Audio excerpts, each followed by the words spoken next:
Moi, je pense personnellement que la ville de Montargis, elle n'a pas besoin d'un bon client pour les chaînes d'infos en continu, elle a besoin d'un maire qui est présent sur le terrain. Profit, est-ce qu'on Moi j'ai une pourrait question, est-ce que du coup avoir cette votre benne, moi déclaration j'ai une écrite seule question, est-ce que cette benne, faut vous la retirer par vous-même ou est-ce qu'il faut encore appeler la police nationale à faire venir une 5e fois sur le site?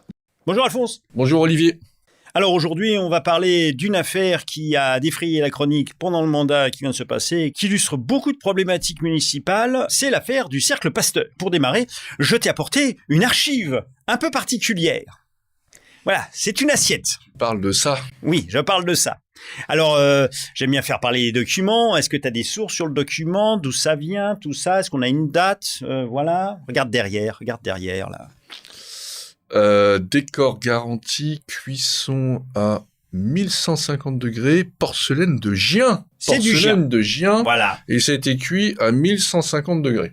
Donc, une porcelaine de Gien. Alors, qu'est-ce qu'il y a de l'autre côté? On n'a pas de date, hein. On ne sait pas. Mais il y a des personnages, tout ça. Qu'est-ce que tu... On voit Montargis avec ses 3 fleurs de lys. Du coup, Cercle Pasteur Montargis. Et après, le chien de Montargis, avec cette fameuse histoire. Et des gymnastes, avec un gymnaste, un tireur, un joueur de ping-pong et un de l'escrime. Et alors, l'escrime, là, il a quelle arme, tu sais? Oh là, tu me demandes trop. C'est un sabre. D'accord. C'est un sabre. Alors, tu vois, le sabre, le tir, le gymnase, c'était pourquoi tout ça?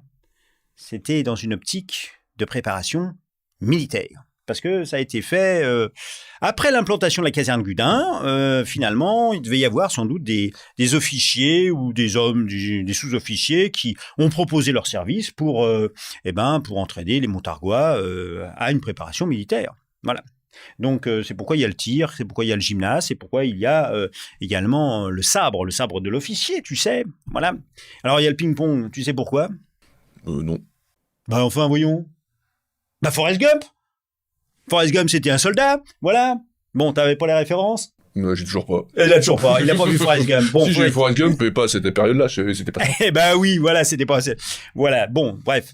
J'arrête mon anachronisme. Le Cercle Pasteur gymnastique, nous avons été confrontés à cette problématique-là. Je connais personnellement un peu le Cercle Pasteur gymnastique parce que mon fils il en a fait partie pendant plusieurs années et moi-même j'y suis allé un petit peu pour faire de l'entraînement, du cardio, enfin voilà, c'est bien encadré, il y avait beaucoup de matériel à notre disposition. Mais quand je siège au conseil municipal, moi j'étais pas à la commission sport et c'est toi qui a eu les infos, Alphonse. Alors, qu'est-ce qui s'est passé à la commission de sport? C'est une rare commission qui se réunit déjà dans la ville de Montargis. Donc, elle a été pilotée par Dominique Delandre, et du coup, c'était quand même une commission qui était assez constructive, une des rares qui le faisait. Voilà. Donc, déjà, c'est quand même à préciser. Sur le Cercle Pasteur, en fait, on a eu vent de différentes litiges qu'il y a eu entre le Cercle Pasteur et la mairie, notamment avec des histoires qui étaient liées à la fin du stationnement devant le gymnase, ou des problèmes sur les activités sportives et autres, qui ont impacté directement la vie du club et donc son économie, en fait, son équilibre économique. Et donc le Cercle Pasteur a remonté ces informations-là d'une manière forcément mal perçu, puisque quand on critique une mairie, c'est jamais très évident de remonter les informations. Il n'y a pas toujours la bonne forme, en fait. Voilà. Et donc, ces informations étaient mal perçues en face, et du coup, on est tout de suite rentré sur une période de crispation et de tension très forte entre la mairie et le Cercle Pasteur. Mais cela n'a jamais transpiré plus que ça en commission sport. C'est-à-dire que du coup, ils ont géré leur dossier, et voilà. Donc, il y a rien eu de spécial dessus, d'évoqué. À un moment, il y a eu du coup au mois de septembre, juste avant la fameuse rupture du Cercle Pasteur, de convention de mise à disposition du gymnase Jacques Neveu qui a été mis en place. Nous n'avons pas été informés. Voilà, c'est en septembre 2022, donc. En septembre 2022, déjà, même les problématiques, on n'a pas eu vent de ça. La seule chose que j'ai eu vent, moi, c'est, j'ai vu effectivement de la crispation avec une intervention de l'entraîneur du Cercle Pasteur lors du bureau des associations. Le maire rencontre une fois par an toutes les associations avec tous les présidents, et là, on a vu une intervention quelqu'un du Cercle Pasteur qui montrait qu'il y avait quand même une grosse tension qui était en cours, mais j'avais pas eu les détails, et j'avais été voir les responsables de la commission sport, et aussi le Cercle Pasteur, en train de dire si je peux servir un peu d'intermédiaire dans la démarche, n'hésitez pas surtout à me solliciter, et puis on m'a dit non, on va se débrouiller. Voilà, donc ils se sont débrouillés, et ils sont arrivés à ce qui est arrivé. Donc, je sais pas si tu te souviens, mais à un moment donné, dans les rares commissions qu'on a eues, on a été convoqué à 2 commissions en même temps, et j'ai regardé les ordres du jour, et j'ai fait, je peux pas aller aux 2, donc j'ai pris celle qui me correspondait, où il y avait un ordre du jour qui était un peu plus conséquent, et je t'avais demandé d'aller à la commission sport en question. Oui. Et du coup, peux-tu nous dire ce qui s'est passé à cette commission sport? C'était juste avant où on devait évoquer la décision de mettre fin à la convention du Cercle Pasteur. On a été informé qu'il y avait donc un passif. Comme j'étais pas dans la commission précédente, je débarquais un petit peu, voilà. Et donc, il y avait une période d'observation où le Cercle Pasteur était un peu mis sous observation de la part de la mairie, en espérant que les choses s'arrangent. Voilà. Donc, ça nous a décidé à aller voir un petit peu plus précisément, rencontrer le bureau de l'association. Voilà, parce que on n'a pas eu plus de précision au moment de cette commission. Alors, on est allé donc soit ensemble, soit séparément rencontrer les membres du bureau pour essayer de comprendre ce qui se jouait là. Ce que j'en retiens, c'est que les financements de la mairie avaient baissé, que le Cercle Pasteur était un petit peu étranglé financièrement, que ça devenait compliqué et que il y avait énormément d'utilisateurs du Cercle Pasteur qui venaient, d'autres associations qui venaient régulièrement, et que certains étaient un petit peu légers sur l'entretien des locaux, le rangement du matériel, voilà. Alors, il faut bien préciser que le planning du Cercle Pasteur était géré par la mairie, puisque le gymnase Jacques Neveu, c'est la propriété de la mairie, et que, évidemment, il y avait d'autres clubs que le Cercle Pasteur qui utilisaient ces locaux avec le matériel du Cercle Pasteur. Voilà, donc c'est le Cercle Pasteur qui est responsable de son matériel. Alors là, c'est le point de litige. Et voilà, ça c'est un des points de litige. On a, essayé de faire un petit peu de la médiation, de la compréhension, et quand les choses se sont crispées, quand la mairie envisageait véritablement de mettre fin à l'utilisation par le Cercle Pasteur du gymnase Jacques Neveu, eh bien, il y avait un dossier en mairie, donc on est allé voir, comme moi, le dossier. Oui, alors sauf que là, la décision avait déjà été prise. Oui. Donc là, t'es allé un peu vite dans les choses, c'est que du coup, t'as été à la commission on t'a dit qu'il y avait un problème, que c'était en observation, et suite à cette commission, on reçoit une lettre du maire, communiqué, bonjour, je mets fin à la convention avec le Cercle Pasteur. Chose qui n'avait pas été vue en commission. Et donc de là, après, on a fait tout ce que t'as dit. Et donc là, on a compris qu'il y avait un point d'achoppement, quand je reviens sur l'origine, c'était un problème de fond, donc le Cercle Pasteur, fallait qu'ils s'en sortent, c'est mutualisé, et donc derrière, ils avaient des projets, qu'ils ont dû mettre fin à certains projets au niveau de l'agglomération, dans leur logique, parce qu'ils ont regardé ce qui était rentable, pas rentable et autres, et du coup, ils ont réadapté par rapport au plan de financement qui correspondait pas à la réalité économique de leurs ambitions. Oui, c'était notamment sur le sport santé. Autres, et du coup, face à la cohérence au nombre de pratiquants, ils ont dû faire des choix qui étaient compliqués pour eux, faute de financement, et que la mairie n'avait pas revu les financements à la hausse. Enfin, du coup, il y a eu une problématique économique là-dessus, qui n'a jamais été exposée en tant que telle, puisque du coup, c'était pas ça l'objectif. Et donc, Benoît Dijon, maire de Montargis, prend la décision de mettre fin à la commission, sans passer par le conseil municipal, sans passer par un ordre du jour en commission qui dit « je vais mettre fin à la commission de mise à disposition du Cercle Pasteur ». Il a pris cette décision, après on a demandé tout de suite une commission qui n'a jamais eu lieu pour étudier les choses. Donc après on a creusé toute la problématique, et donc on a constaté que le point d'achoppement c'est celui-là. Il y a un problème de financement global, le gymnase Jacques Neveu est utilisé par un ensemble d'associations, et le matériel, propriété du Cercle Pasteur, qui a été acheté par le Cercle Pasteur, notamment suite aux inondations de 2016, puisque tout a été ravagé, inondé et autres. Le Cercle Pasteur a dit, bon, le matériel, qu'est-ce qu'il y a à vous, qu'est-ce qu'il y a à nous, comment est-ce que vous financez les choses pour remettre le gymnase Jacques Neveu avec le matériel en conséquence. La mairie a dit, débrouillez-vous et des assurances, c'est votre matériel, débrouillez-vous. Donc, le Cercle Pasteur s'est organisé avec ses assurances pour refinancer l'ensemble du matériel, a rééquipé l'ensemble du gymnase avec son matériel sur la plupart du matériel. Et après, du coup, ce matériel, il s'use. Et donc, quand on met du matériel à disposition d'autres clubs, il a dit, le Cercle Pasteur, de manière légitime, on cherche de l'argent un peu partout, c'est un peu compliqué, nous, au niveau des activités. Il y en a d'autres, ils utilisent nos infrastructures pour faire leurs activités, ils ont un peu moins de problèmes, et puis derrière, il faut qu'ils nous le rendent proprement. Du coup, on met en place une mise à disposition tarifée avec les autres associations, on essaie de s'organiser comme ça. Les autres associations, elles ont mal vécu la chose, parce que derrière, elles n'avaient pas l'habitude de payer quoi que ce soit. Et du coup, elles comprenaient pas. Elles comprenaient pas que le matériel appartenait au Cercle Pasteur, et ils ont été se plaindre auprès de la mairie en train de dire vous nous mettez à disposition le gymnase, mais du coup, il faut qu'on loue les choses, et en plus, il faut qu'on voit le créneau avec le Cercle Pasteur. C'est un peu compliqué, votre truc. Et donc chacun était dans son droit en fait dans la démission. Et donc la mairie de Montargis, puisque c'est comme ça, je mets fin à la convention d'occupation. Il y a un autre exemple, il n'y avait pas qu'une association, il y avait aussi le collège. Le collège, je le vois, les collégiens vont à pied à la piscine, le collège du Chinchon, ils vont à pied à la piscine, et ils vont également au gymnase Jacques-Neveu pour la gymnastique. Et bien, la mairie a dit, vous vous rendez compte, ils empêchent les collégiens d'y accéder, etc. Et c'est la mairie, c'est resté dans la mairie. Or là, il y a un malentendu complet de la part de la mairie, parce que la responsabilité concernant les collégiens, autant la mairie a une responsabilité concernant l'école primaire, mais pour les collégiens, c'est le conseil départemental. Alors je sais bien qu'il y a une conseillère, la première adjointe de la mairie, qui est aussi conseillère départementale. Il n'en reste pas moins que c'est au conseil départemental vers qui il faut se retourner. Voilà. Et le principal du collège s'est tourné vers la mairie, puisque le planning, c'était de la responsabilité de la mairie, c'est bien normal, mais la solution a été du côté du conseil départemental, qui n'a jamais été sollicité dans cette affaire-là. Donc ça, c'est aussi révélateur du fait que le maire confond tout, il confond les niveaux de décision. Voilà, le conseil départemental, c'est pas le conseil municipal. Ça aussi. Voilà. Donc, dans les dossiers qu'on a consultés, il y a des échanges de mails. Des échanges de mails sur, voilà, comme tu le dis, des remontées d'associations qui se plaignent, qu'on leur demande un financement, etc.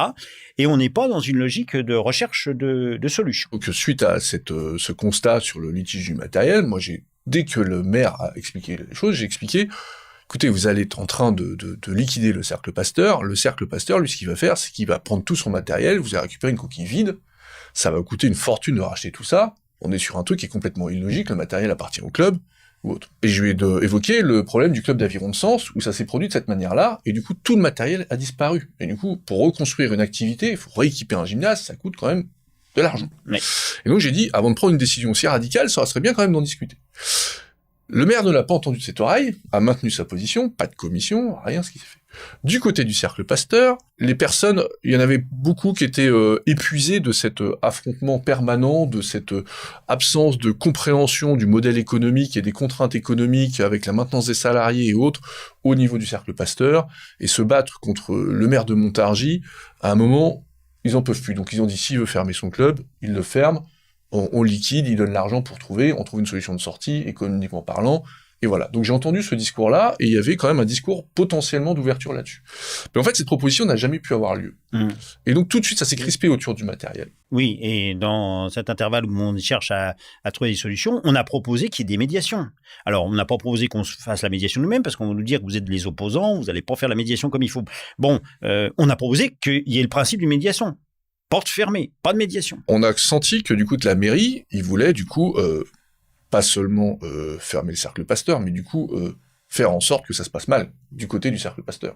C'est-à-dire que du coup, quand on dit à une association, bon écoutez, on peut plus faire affaire ensemble et tout, dans quelles conditions, comment est-ce qu'on peut trouver une sortie honorable, et comment est-ce qu'on est autour d'une table pour que ça s'arrête, quelles sont vos contraintes, et sachant que derrière c'est géré par des bénévoles, la première contrainte c'est comment est-ce que du coup on met fin à l'activité et que vous ayez les fonds pour payer les licenciements qui vont avec. Dans l'équation, le truc était simple, hein, le président est un bénévole, hein, c'est une présidente, la présidente de l'association, elle a une responsabilité juridique sur tout ça, et donc derrière, le principe est simple, il faut que derrière, elle puisse clore l'association, financièrement parlant, correctement. Et là, pas de proposition de la mairie, c'est le matériel est à nous, on le récupère, ils sont fait venir un huissier pour constater l'ensemble du matériel, et derrière, pas d'argent pour financer le truc, pas versement du solde de la subvention, et donc derrière, là, ça s'est monté d'un coup au niveau de la crispation, c'était non seulement on ferme l'association, mais en plus, on vous donne pas les moyens de la fermer. Et alors là, du coup, c'est parti vraiment, vraiment très, très, très fort. Et en plus, cela de manière totalement illégale de mon point de vue, puisque aucune décision n'a été prise par le conseil municipal, c'est une décision unilatérale de Benoît Dijon, maire de Montargis, qui n'est pas passé par des commissions, réflexion et partage de la problématique pour trouver des solutions. Voilà. Voici le contexte. Et c'est dans ce contexte que s'est produit une manifestation.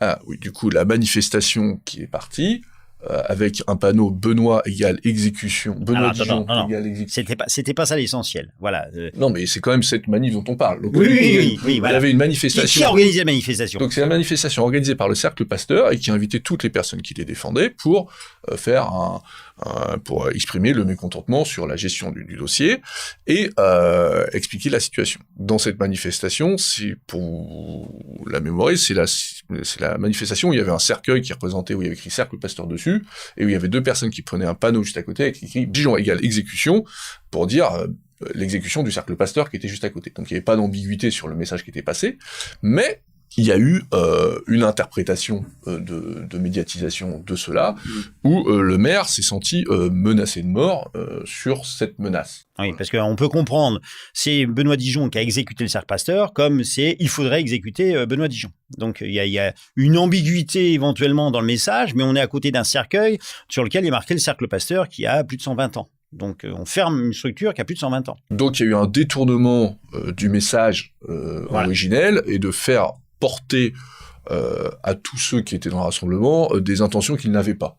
Oui. Donc Benoît Dijon a fait tout un pataquès autour de toute cette histoire, au point que c'est arrivé sur les médias nationaux. Oui, alors je vais intervenir là-dessus parce que avant que ça passe sur les médias nationaux, le surlendemain, donc c'était un samedi matin qu'il y a eu cette manifestation, je crois que c'est le mardi qu'il y avait un conseil d'agglomération, et là, on a une sortie de Benoît Dijon contre 2 conseillers municipaux qu'il nomme, Alphonse Profit et moi-même, qui cautionnent l'appel au meurtre d'un élu. Je demande la parole pour répondre. On me le refuse. Le président de l'agglo refuse que je prenne la parole. Le soir même, nous nous réunissons et on fait un communiqué. On a un communiqué dans lequel on dit 1, c'est le Cercle Pasteur qui a organisé cela. 2, on n'a jamais appelé au meurtre et on ne cautionne pas cela. Il y a une ambiguïté, c'est au Cercle Pasteur de s'expliquer là-dessus.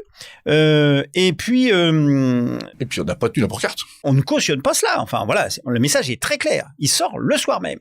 Et 2 jours après, on voit Benoît Dijon se répandre sur les chaînes d'infos en continu. Il est passé sur 2 chaînes d'infos pour attaquer des élus qui cautionnent cela, des élus d'opposition, sans donner le nom. Ça, c'est très habile parce que comme ça, il n'y a pas de droit de réponse. On n'a pas pu, on a demandé un droit de réponse, mais comme on n'était pas nommé, on n'a pas eu de droit de réponse. Alors, petite histoire aussi sur la période où c'est passé. Il se trouve que dans cette semaine-là, il y avait un des énièmes procès de Nicolas Sarkozy qui passait, qui allait occuper la semaine médiatique. Et donc Benoît Dijon avait fait sortir son communiqué et le président des Républicains de l'époque, M. Ciotti, a saisi l'occasion pour faire du contre-feu médiatique. Et voilà. Et donc Benoît Dijon est passé. Je pense personnellement que la ville de Montargis, elle n'a pas besoin d'un bon client pour les chaînes d'infos en continu, elle a besoin d'un maire qui est présent sur le terrain. Voilà l'impact médiatique de cela. Et donc après, derrière, je rajoute que sur cette manifestation, le Cercle Pasteur a invité tous les élus, et notamment pas mal de personnes, et on a eu, le Cercle Pasteur a réussi à mobiliser aussi Thomas Ménager, député Rassemblement National, et donc je me suis retrouvé en photo à tenir la banderole pour le Cercle Pasteur à côté de lui. Ça a fait beaucoup de remous, en disant, si on se bat pour le même combat, c'est qu'on a les mêmes convictions. Et alors que pas du tout, en fait. Voilà. Et donc derrière, moi, ça ne me pose pas de problème quand on a un combat légitime avec qui que ce soit. Sur la caserne Gudin, on a fait des choses avec Bruno Notin, Parti communiste, on se présente des listes différentes. Sur la liste des citoyens du Montargois, il y a le Rassemblement national qui présente une autre liste, je suis pas avec eux, je suis pas avec Bruno Notin non plus actuellement, je visage pas le lettre, ni avec l'un ni avec l'autre. Et donc aujourd'hui, c'est pas parce qu'un combat est mené par un groupe politique X ou Y que l'on trouve légitime qu'on va pas... on va se cacher parce que quelqu'un d'autre y va, voilà. Alors, justement, je dois vous avouer que quand je suis arrivé, après Alphonse, il marche plus vite que moi, dans la cour du Cercle Pasteur, j'ai vu qu'il y avait le député Thomas Ménager. J'ai eu un petit moment d'hésitation. J'ai dit, j'y vais ou j'y vais pas? Je dis non, on laisse pas le terrain, voilà.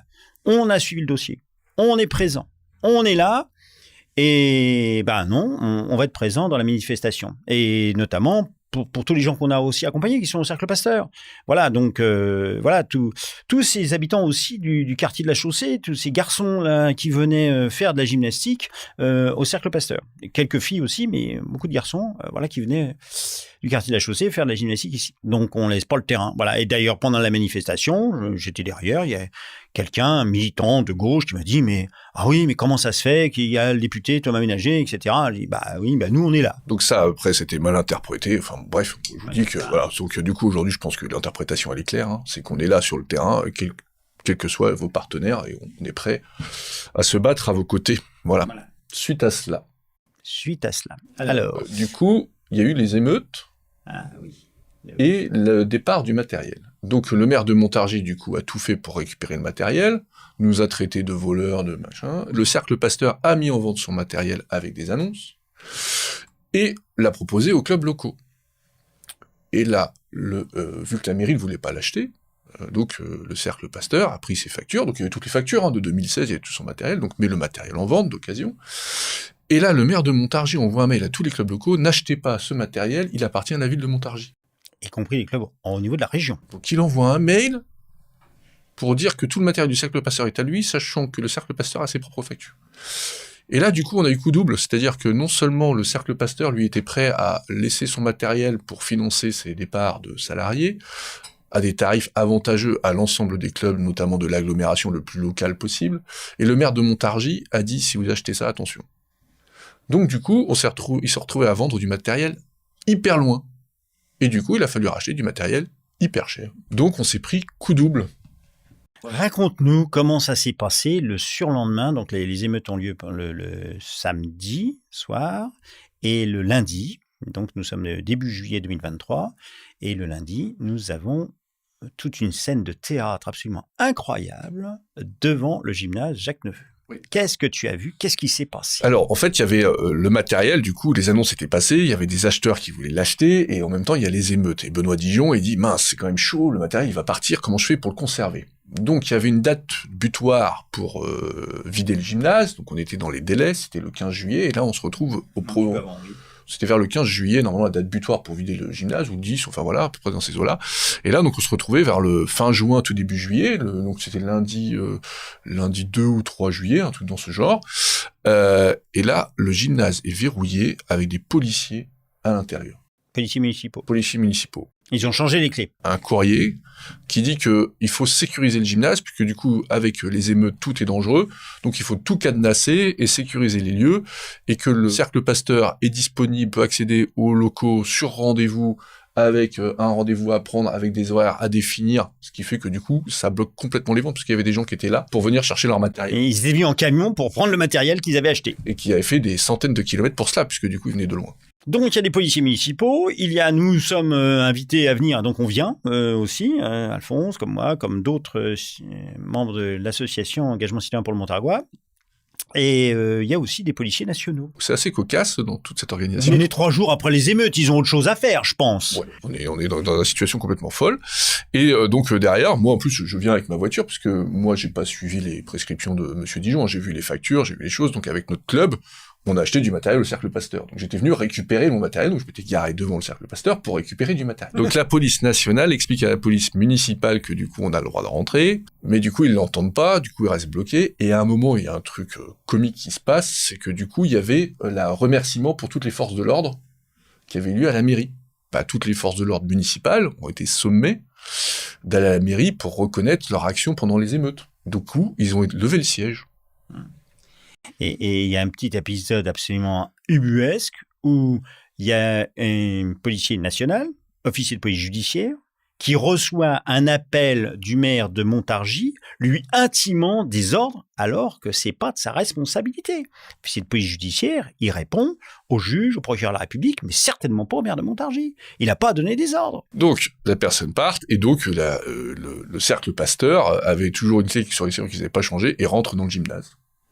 Et donc, après, derrière, Benoît Dijon demande l'expulsion à la police nationale du Cercle Pasteur, et la police nationale mais ils ont un bail, ils ont une lettre, ils ont la reconnaissance des choses, on peut pas, ils sont en droit et en titre d'être dans le gymnase. Même le procureur de la République a été consulté à ce moment-là. Donc, Benoît Dijon se retrouve embêté. Mais il ne démord pas. Donc, il a demandé à ses services de poser des bennes sur les axes principaux pour empêcher le matériel de partir. Donc il a demandé aux personnes des services de bloquer une benne et de poser notamment une benne sur les quilles au niveau des ponts. Et ça, c'était cocasse. Et du coup, quand ils ont fait ça, ils ont demandé de bouger mon véhicule. J'ai fait, non, moi je suis en train de charger mon véhicule, je ne bouge pas mon véhicule pour le club dans lequel je fais partie. Donc ils ont bloqué mon véhicule, le soir même conseil municipal, je demande au maire, pourquoi vous bloquez mon véhicule? Ah oui. Donc c'était assez cocasse, vous pourrez regarder la scène. Merci, Madame Leroy. Ce sont des paroles apaisantes. Non, Monsieur Profit, tout le monde n'a pas parlé. Monsieur Masson a parlé. Madame Leroy, ça suffit pour le moi je groupe. parle. Vous écrirez si vous voulez. Moi, Non, je je ne peux plus parle. vous écouter. C'est Vous fini. pouvez écouter. On doit partir. Oui, c'est normal, parce qu'aujourd'hui, vous avez fait intervenir pas loin de 10 policiers municipaux et nationaux sur le site du gymnase Jacques Neveu, ce qui a quand même passé pas mal de temps, donc qui prend des forces de l'ordre alors qu'il pourrait faire autre chose. Vous avez envoyé la police municipale pour tenter de bloquer l'accès, pour empêcher de sortir, pour empêcher l'entrave à circulation pour qu'il libère leur matériel. La police nationale a intervenu à 4 reprises sur les choses. Aujourd'hui, il y a une benne qui est posée de manière illégale sur le pont qui empêche les véhicules de circuler. Monsieur Profit, est-ce qu'on Moi, j'ai une question. Est-ce que du coup, avoir cette votre benne... déclaration Moi, j'ai une écrite seule question. Est-ce que cette benne, faut vous la retirer par vous-même ou est-ce qu'il faut encore appeler la police nationale à faire venir une 5e fois sur le site? Je vois pas de quoi vous parlez. Je suis dans une situation de conseil municipal et vous venez avec des lubies comme d'habitude. On comprend rien à ce que vous dites. Ah oui, D'une je viens part, avec des lubies. Bah, vous allez au cercle Pasteur, vous allez voir, il y a la police municipale et la police nationale qui n'arrêtent pas de venir, qui s'écharpent, puisque la police municipale essaye d'empêcher la sortie du matériel et la police nationale dit que c'est légal, qu'il faut qu'ils sortent. Après, du coup, il y a une benne qui est posée par les services municipaux à votre demande, ou je ne sais pas, dans la municipalité, qui empêche la libre circulation devant le cercle Pasteur, qui empêche le passage des secours. Et donc aujourd'hui, on joue à ça aujourd'hui, mais c'est pas moi qui joue à ça aujourd'hui, c'est vous. Donc moi, je vous demande juste une chose. Est-ce que du coup, on pourrait libérer cette benne? Est-ce que vous pouvez retirer cette benne ou est-ce qu'il faut encore faire venir la police nationale? Est-ce que vous pouvez les soulager de le faire de vous-même? Si vous voulez faire venir la police nationale pour retirer la benne, on retirera la benne avec la police nationale. C'est pas un souci. Elle est déjà venue. Mais ne venez pas nous casser les pieds avec des histoires velléitaires. Vous êtes dans une situation un petit peu bizarre. Mais bon, alors, vous cherchez des échappatoires. Moi, je ne vois pas de quoi vous parlez spécialement. Mais je vous souhaite une très bonne soirée, des bonnes vacances, monsieur Profit. Hein, merci, mais j'aimerais bien récupérer ma voiture quand même. Pendant l'été. Donc il me dit débrouillez-vous, c'est votre problème. Donc j'appelle la police nationale pour demander à ce que du coup il retire la benne qui a été posée de manière illégale sur le pont et qui empêche mon véhicule de partir. La police nationale dit il faut qu'on appelle la mairie pour que du coup ceux qui sont en délégation pour le faire. Donc vous comprenez bien que c'est un peu compliqué. Donc j'ai dû porter plainte contre le maire de Montargis pour avoir bloqué mon véhicule. Et le lendemain j'ai été louer une déchargeuse. Hein. J'ai pris un véhicule. Voilà, donc moi je suis fils d'agriculteur, construire des engins agricoles ça me pose pas de problème. Je suis en droit et titre de construire des engins agricoles, donc je vais dans un truc, j'ai pris un lève-palette, j'ai pris ce qu'il fallait, et j'ai dégagé la benne. Voilà. Donc ça fait la vidéo, ça fait un petit buzz à l'époque, pour dégager cette benne. Et puis après, avec la déchargeuse, c'était beaucoup plus facile de charger les personnes qui venaient chercher du matériel. L'affaire s'est soldée, du coup le cercle Pasteur a engrangé l'argent, a pu payer économiquement ses salariés et a engagé quelques procédures, notamment pour demander de la réparation sur certaines choses, parce qu'il reste quand même un petit solde pas énorme, mais quand même un petit truc, je crois quand même, ils sont quand même pas dans le vert, mais quand même, ils ont quand même bien limité la casse. Puis il y a des procès qui sont toujours un peu en cours sur les procédures, et voilà. Ça, c'est pour la fin et la mort du cercle Pasteur, donc on a permis quand même que la vente de matériel se fasse, que la présidente et les responsables du cercle Pasteur puissent encaisser leur argent, puissent payer les licenciements comme il se doit, et que tout le monde parte à peu près à zéro, quoi. Voilà. Et donc ça, c'était quand même la chose de base. Alors, on va parler des licenciés, là, de ceux qui pratiquent le sport. Voilà. Qu'est-ce qui s'est passé? Alors, qui est-ce qui est venu à la place? C'est Femina. Donc, Femina qui était au gymnase au Grand Clos, voilà, qui avait aussi une installation. Donc, il y a du matériel qui a été apporté là. Il a fallu en acheter d'autres. Les agrès concernant les clubs de gymnastique féminin n'ont pas tout à fait les mêmes que pour les garçons. Hein. Il y a des agrès qui sont différents. Voilà, en disant maintenant, le club féminin, c'est pas que Femina, c'est Femina Pasteur. Donc, il y a un problème aussi, un débat sur le nom, c'est aussi en justice cette question-là. Mais en tout cas, c'est un changement de culture pour ces clubs. Donc la fédération de gymnastique était favorable à ce que les clubs soient mixtes. C'est très bien. Mais concrètement, on va faire comment? Parce que on n'entraîne pas de la même façon des garçons et des filles parce que c'est pas les mêmes agrès et qu'il faut qu'ils cohabitent, etc. Enfin bon, voilà. Donc ça se fait de façon un peu forcée et brutale aussi. Donc déménagement. Qu'est-ce que deviennent les garçons qui sont au cercle Pasteur? Eh ben, les gymnastes qui sont bien titrés, ils vont au J3 Amis, ils peuvent continuer leur pratique sportive. Et un certain nombre de garçons qui sont à la chaussée, ils n'ont pas les moyens de transport pour aller au J3 Amis, donc ils arrêtent. Donc on continue sur les aléas, donc c'est derrière pour forcer les choses, donc du coup dans le gymnase Madeleine Joseph, le maire de Montargis où il y avait Femina bouche la fosse, contraint le déménagement, force les clubs, et il n'y a aucune marge de négociation possible. C'est même pas débattu en conseil municipal. Oui. Les conventions qui doivent être votées par le conseil municipal n'ont pas été votées par le conseil municipal, et donc toutes ces conventions sont illégales. Voilà, mais du coup, ils ont été potentiellement signés par le club sans aucune revue, sans aucun débat du conseil municipal. On a fourni des articles de la Banque des Territoires pour dire que du coup, toutes ces conventions de mise à disposition gratuite doivent faire l'objet d'une délibération du conseil municipal, ce qui n'est toujours pas le cas. Oui.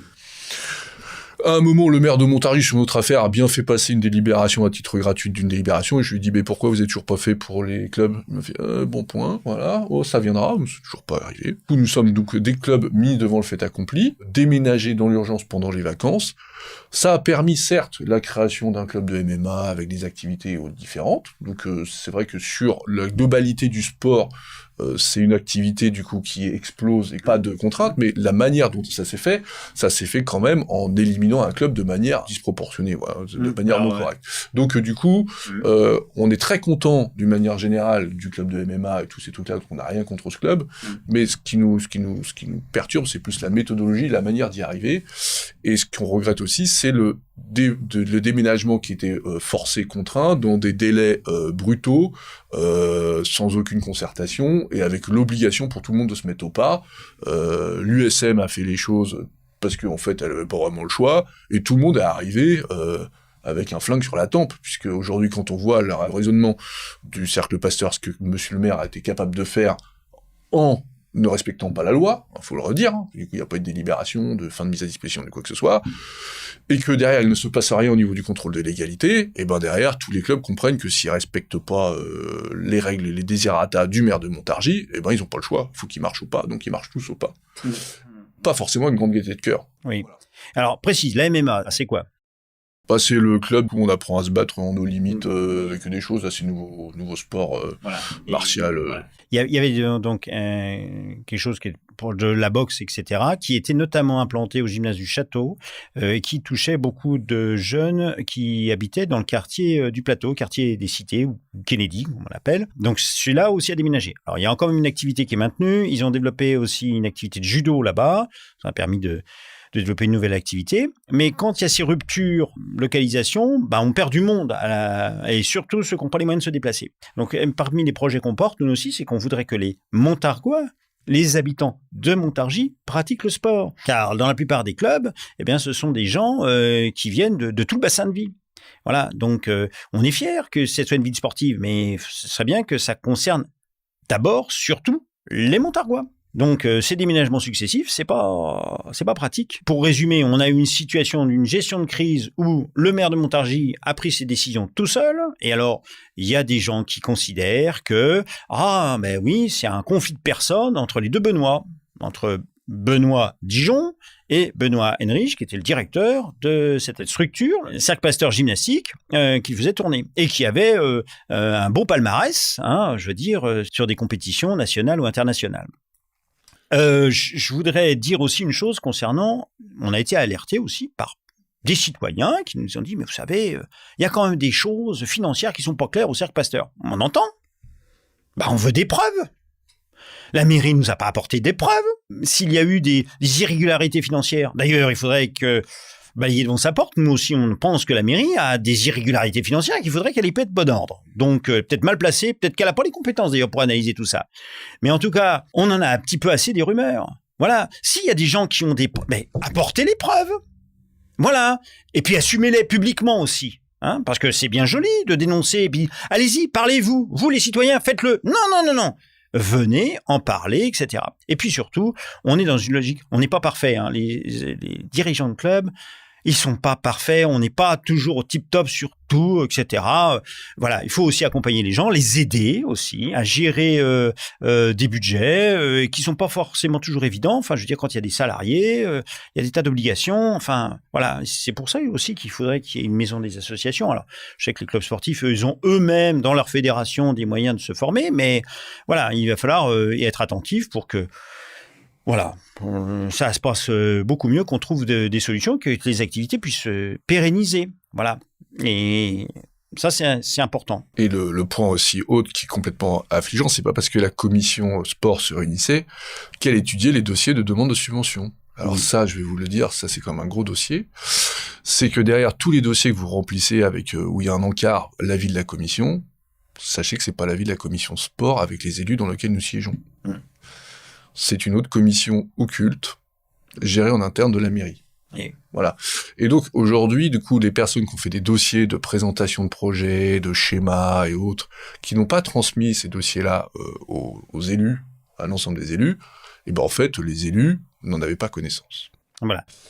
C'est quand même assez lourd de sens, je pense, sur le mode de gouvernance de trucs. Donc, il y a eu beaucoup de gouvernance qui ont été faits à la confiance, et donc on devait percevoir dans chaque club, parce qu'on avait les choses, et c'est pour ça que les dossiers de subvention et autres, très peu évoluaient et bougeaient dans les montants de subvention, parce que derrière, le seul truc qu'on pouvait dire, c'est qu'il fallait que ça reste pareil, et donc vous pouviez vous démener à créer des nouveaux projets et autres, vu que les élus n'en avaient pas connaissance, et votre projet, c'était juste pour plaire au maire, savoir ce qu'il allait faire de vous. On a l'impression que les décisions se prennent sur un coin de table, comme ça, voilà, il n'y a pas de convention de signer.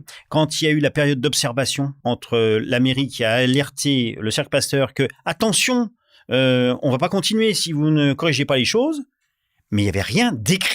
Il n'y avait pas une convention en disant les points de vigilance. Il n'y avait rien. Donc je pense qu'il est important aussi, aujourd'hui, c'est comme ça, notre monde a changé. Il va falloir formaliser les conventions, justement, entre la mairie et les clubs sportifs pour les mises à disposition des locaux qui appartiennent à la mairie, voilà, pour qu'on puisse faire ces pratiques sportives, etc. Et ça concerne aussi d'autres domaines, d'ailleurs, il n'y a pas que le sport. Donc voilà, il va falloir aussi un petit peu formaliser les choses, sécuriser tout le monde. Enfin, finalement, il faut arrêter de mettre un coup près, comme tu dis, un fusil sur la tempe, des menaces, des impressions, voilà. Il faut aussi que les projets associatifs, les projets sportifs, culturels ou autres, ils se fassent aussi un peu plus dans la sérénité. Et il est tout à fait normal d'être en conflit et qu'il y ait des points de discordance entre une mairie et les clubs associatifs. Voilà. Donc ça, c'est sûr que ça nous arrivera aussi. Oui, bien sûr. On aura mais la question, c'est qu'il faut qu'on passe par des médiations, des zones d'ouverture. Quand il y aura un message qui sera monté en train de dire votre réflexion et tout ça, elle induit pour mon club telle chose, faut que vous puissiez le dire, remonter l'information. Faut pas qu'on se vexe sur une faute de forme, que du coup soit dit de manière violente, pas violente ou autre. En fait, quand on a quelque chose à dire, à un moment, faut réussir à le sortir et ça sort jamais sous la bonne forme. Donc, faut pas qu'on s'arrête à ça. Donc, faudrait qu'on ait cette intelligence-là. J'espère qu'on l'aura. Faudra surtout dire ce que vous avez le plus tôt possible. Il n'y a pas de forme particulière à avoir. Alerter. Voilà. Donc ça, c'est ce qu'on attend de la part des dirigeants. Quand il y a une décision politique qui est prise, qui impacte fortement votre activité, remontez l'alerte. Moi, personnellement, je vous aurais jamais, si vous m'indiquez que mon choix, il vous impacte sur un truc que j'ai pas vu. Voilà. Et donc, derrière, c'est pas contre vous. Et si jamais après, j'en suis conscient, je vous dirais que j'en suis conscient. Et que après, derrière, c'est comment est-ce qu'on limite les dégâts. Après, il faudrait peut-être qu'on discute à ce moment-là. Mais voilà, beaucoup de cas, il y a des questions et c'est pas normal qu'il n'y ait pas de réparation et qu'il n'y ait pas de prise en considération pour limiter les impacts négatifs d'une décision brutale qui impacte directement l'activité d'un club.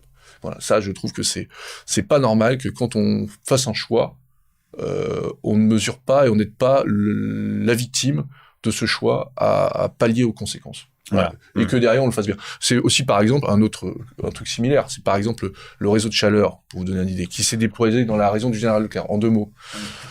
Dire que quand on va immobiliser une rue, on a le calendrier, on le donne tout de suite aux commerçants pour qu'ils puissent adapter leurs vacances et autres. Voilà, c'est des choses comme ça. Des trucs aussi bateaux, d'accord. Mais du coup, on sait que ça va faire mal. Mais du coup, on peut quand même aider à ce que ça fasse un petit peu moins mal. Pour rester sur le secteur associatif, et aussi, il y a un point de vigilance qu'on a, c'est qu'on est très attaché à la vie associative. Et j'étais convoqué à l'Assemblée Générale de l'Union Sportive Montargoise, à l'hôtel de ville, et c'était la remise des récompenses pour tous les sportifs qui avaient brillé. Voilà, c'était très intéressant, sans doute. Bon, mais on parle du projet sportif, on parle du projet. Où est-ce que ça se débat? Voilà, alors j'imagine que dans les différentes sections, oui. Il y a une AG aussi où ça doit être validé. Enfin voilà, il va falloir quand même que le fonctionnement associatif normal fonctionne et que ça soit pas en disant en attente quel est le projet du maire finalement, est-ce que vous pensez que mon dossier là va avancer, que je sais pas quoi, voilà, et ça se discute encore dans les couloirs comme d'habitude. Les responsables associatifs ils sont engagés, qu'ils soient à titre bénévole ou qu'ils soient à un moment qu'ils passent en statut de salarié, etc. C'est aussi de l'engagement. Il va falloir que les choses soit débattu largement, à plat, tranquillement, et puis qu'on ne soit pas là à attendre les desiderata du maire, voilà, ou ses foucades, j'en sais rien. Et enfin, il y a un dernier point qu'on n'a pas évoqué, Olivier, qui est aussi problématique au niveau de l'image, qui reste là, qui est un projet latent, de problématique latente. Je ne sais pas si tu t'en souviens, mais c'est la dénomination du gymnase Madeleine-Joseph. Mmh. Le club Femina était placé au club Madeleine-Joseph, puisque c'est un club de gymnastique. Et la famille Joseph a beaucoup œuvré, et du coup, on a donné le nom de Madeleine-Joseph au club où il y avait Femina. Maintenant que le club a déménagé au gymnase Jacques Neveu, il serait quand même de bon ton que le gymnase Madeleine-Joseph, Jacques Neveu, se fasse appeler Madeleine-Joseph. Mais après, si on fait ça, ça veut dire qu'on débaptise Jacques Neveu. Donc qu'est-ce qu'on fait de Jacques Neveu? Et donc aujourd'hui, cette problématique-là reste encore une des conséquences de décisions prises de manière précipitée, complètement absurde. Et je pense que quand même, il y a un peu d'ordre aussi potentiellement à mettre, et il va falloir qu'on trouve une solution pour que on retrouve la cohérence avec le stade Madeleine-Joseph, sans vexer ceux qui sont défenseurs du gymnase Jacques Neveu. Et je pense qu'il y a un truc à faire. Je sais pas ce qu'on va trouver, mais il va falloir qu'on mette les points sur la table, un peu sur le truc, et que les personnes réfléchissent. Alphonse, sur cette question-là, donc voilà, tu abordes une question qui est une question importante, c'est le symbolique. Il y a des gens qui étaient attachés au cercle Pasteur, comme à l'école Gambetta, comme à plein de choses, parce que c'est symbolique. Le symbolique, ça rassemble. Voilà. Donc, cette question-là, symbolique, la dénomination, c'est du symbolique, c'est important. Je pense qu'il faut pas faire ça dans un premier temps. Il faut remettre les choses à plat, faire que ça fonctionne, et après, quand les gens seront plus apaisés, on pourra à nouveau soulever ces questions symboliques de dénomination. Voilà. C'est pas le premier chantier. Franchement, voilà, il faut que les gens soient rassurés, qu'ils puissent se parler, qu'on puisse évoquer ce passé de la ville qui nous marque aussi, voilà. Et mais dans un second temps. Voilà. Bon, je crois qu'on a fait le tour. C'est juste pour dire que cette problématique-là, il faut aussi qu'on la traitera dans le temps machin. Il y a une réflexion qui est à mener.